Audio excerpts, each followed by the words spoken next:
మళ్ళీ మళ్ళీ ఇది రాని రోజు, మళ్ళీ జాజి అల్లుకున్న రోజు. జాబిలంటి ఈ చిన్నదాన్ని చూడకుంటే నాకు వెన్నెలేది.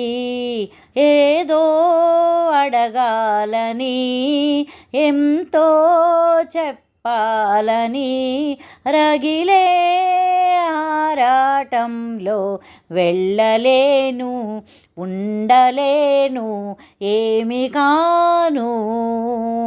మళ్ళీ మళ్ళీ ఇది రాని రోజు, మళ్ళీ జాజి అల్లుకున్న రోజు. చేరువైన రాయబారాలే చెప్పబోతే మాట మౌనం, దూరమైన ప్రేమ ధ్యానాలే పాడలేని భావగీతం. ఎండల్లో వెన్నెల్లో ఎంచేతో ఒక్కరం ఇద్దరం అవుతున్నాం. వసంతాలు ఎన్నొస్తున్న కోకిలమ్మ